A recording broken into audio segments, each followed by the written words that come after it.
Hello friends, नमस्कार and welcome to समाधान। साथियों, उम्मीद है कि आप सब अच्छे होंगे और स्टडी भी आपके अच्छे से चल रही होगी। साथियों, आप सबकी लगातार कमेंट है कि सर आखिर 7th बीपीएससी का क्या चल रहा है, नोटिफिकेशन में कितना डिले होगा या नहीं होगा, एग्ज़ाम 30 सितंबर को हो पाएगा या आगे बढ़ेगा। इसके अलावा सचिवालय सहायक को लेकर के भी काफ़ी क्वेरी है आप सबकी, दरोगा भर्ती को लेकर के भी क्वेरी है। तो हमने भी बीपीएससी ऑफिस से जानने की कोशिश किया, तो बीपीएससी ऑफिस से क्या जानकारी मिल रही है ये सारा चीज़ हम लोग शेयर करेंगे और उसके आधार पर यहाँ पे आपको स्पष्ट हो जाएगा कि 17th बीपीएससी का अभी वर्तमान में क्या सिनेरियो चल रहा है नोटिफिकेशन को लेकर के, और एग्ज़ाम में आगे कितने डिले होने की संभावना है, ये सारा चीज़ आप लोग यहाँ पे क्लियर कर पाएंगे। इसके अलावा यहाँ पे देखेंगे तो 4500 प्लस नए पदों का सृजन किया गया आज, चूँकि आज मुख्यमंत्री जी का कैबिनेट बैठक था और उसमें 4500 प्लस नए पदों का सृजन किया गया है, जिसमें आगामी आने वाली भर्तियों में, जिसमें 12th पास के लिए भी बहुत सारी सीटें हैं, ग्रेजुएशन वालों के लिए भी बहुत सारी सीटें हैं। तो उन सभी चीज़ों को हम लोग यहाँ पे देखने वाले हैं। सबसे पहले हम लोग बात कर लेते हैं जो मोस्ट वेटेड आप लोगों को क्वेश्चन है कि 17th बीपीएससी और सचिवालय सहायक, दरोगा भर्ती, इन सब को लेकर के बीपीएससी ऑफिस से जो भी जानकारी मिली है 17वीं बीपीएससी को लेकर के, उसको समझने से पहले इस लेटर को आपको समझना होगा। देखिए, ये लेटर 31 तारीख को जारी किया गया था और इसमें सभी जिला शिक्षा पदाधिकारी को लिखा गया था लेटर, और ये था TRE 3 रिजल्ट को लेकर के। और इसमें क्लियर मेंशन किया गया था कि विदिन 1 वीक, एक सप्ताह के अंदर आपको रोस्टर क्लियरेंस करना है, और वो रोस्टर्स किस पे होना चाहिए, तो 50% आरक्षण पे, यानी पुराने रिजर्वेशन पे होना चाहिए, क्योंकि अभी पटना हाई कोर्ट का वही ऑर्डर है जिसको सुप्रीम कोर्ट ने भी अभी बरकरार रखा है। तो इसको लेटर लिखा गया था कि एक सप्ताह में भेजिए, ताकि 50% पर भी रिजल्ट बनाए जाने का विचार किया जा सके। अब हमने बीपीएससी ऑफिस में कॉल किया, आप भी कॉल कर सकते हैं। वो नंबर क्या है मैं आपको दिखा देता हूँ। साथियों, सिंपली आपको आ जाना है बीपीएससी की ऑफिशियल वेबसाइट पे, और जैसे ही आएंगे तो यहाँ पे आपको कॉन्टैक्ट अस का ऑप्शन दिख जाएगा। यहाँ पे बहुत सारे नंबर दिए गए हैं। देखिए, यहाँ पे ईमेल भी है, आप ईमेल भी कर सकते हैं बीपीएससी को। लिखा गया है bpscpat-bih@nic.in। ये तो एक ऑप्शन ये हो गया, और दूसरा ऑप्शन जो ये है आपका, यहाँ पे देखेंगे इंक्वायरी सेक्शन है या IT ऑनलाइन सेक्शन है। तो आप कोशिश कीजिएगा इंक्वायरी सेक्शन में यहाँ पे जो दोनों नंबर दिए हैं इस पर फ़ोन करने का, खास करके ये जो सेकंड नंबर दिया गया इस पर।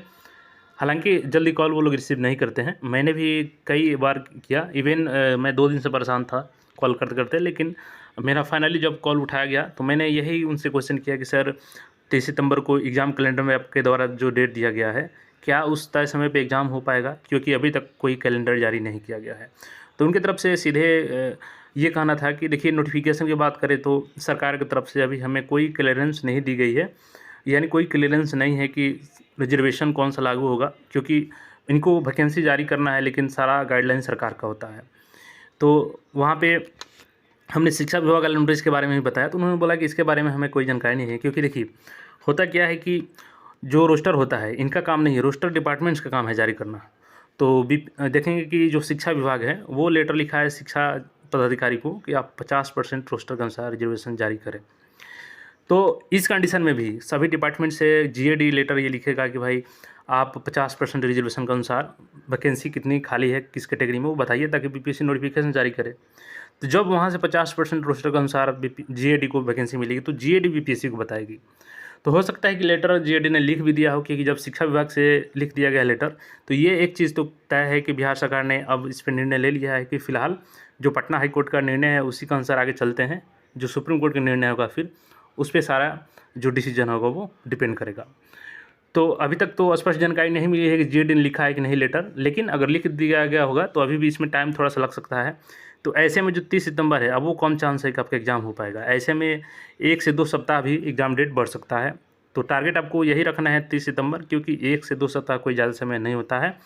और मैं आपको बता दूं थोड़ा सा पूर्व का जानकारी कि TRE 2 में आपने देखा होगा कि 10 से 15 दिन में फॉर्म भरवाई जाती है बीपीएससी के द्वारा, और 10 दिन के बाद एग्ज़ाम भी कंडक्ट करा लिया जाता है। तो इस कंडीशन में भी ऐसा हो सकता है कि नोटिफिकेशन रिलीज करके बहुत कम समय में फॉर्म भरवा के एग्ज़ाम डेट वही करवा लिया जाए।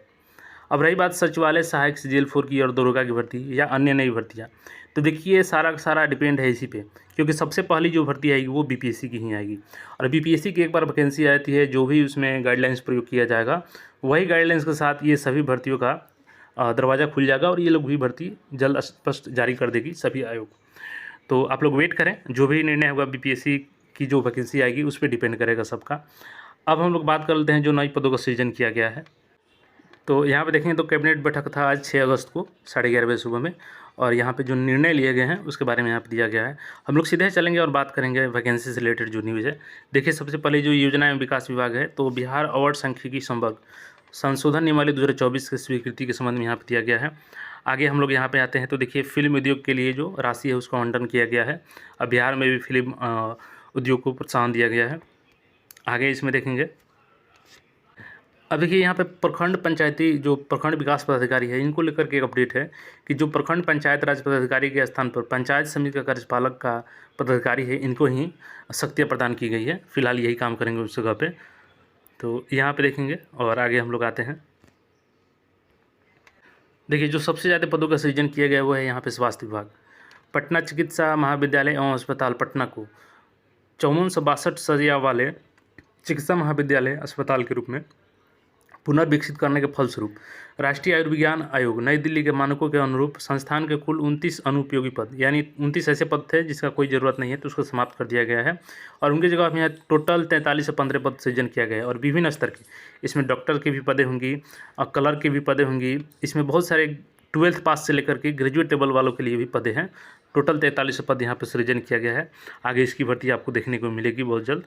अब आगे इसमें आएंगे हम लोग, तो नीचे आते हैं और गृह विभाग से संबंधित जो भर्ती है यहाँ पे देखेंगे। तो देखिए, यहाँ पे गृह विभाग का जो भर्ती है, टंकक सहायक अवर निरीक्षक सृजित 78 पदों को समर्पित करने के, उतने ही आशु सहायक अवर निरीक्षक के पद को सृजित करने के संबंध में। तो देखिए, जो टंकक सहायक अवर निरीक्षक के पद था 78, उसको हटा करके यहाँ पे अब आशु सहायक अवर निरीक्षक का पद का सृजन किया गया है। तो 78 पद यहाँ से गृह विभाग से हैं, और इसमें स्टेनोग्राफी मांगी जाएगी। तो आप सब स्टेनोग्राफी किए होंगे तो उनके लिए अच्छी न्यूज़ है यहाँ पे। अब देखिए, मोटर परिवहन विभाग का यहाँ पे तो 3 पद यहाँ पे देखेंगे उच्च वर्गीय लिपिक का है, और 3 पद निम्न वर्गीय लिपिक का है। यहाँ से भी 6 पदों का सृजन किया गया है। उसके बाद यहाँ पे देखेंगे तो ये टोटल अपडेट था यहाँ पे पदों को लेकर के। सबसे ज़्यादा स्वास्थ्य विभाग में वैकेंसी है।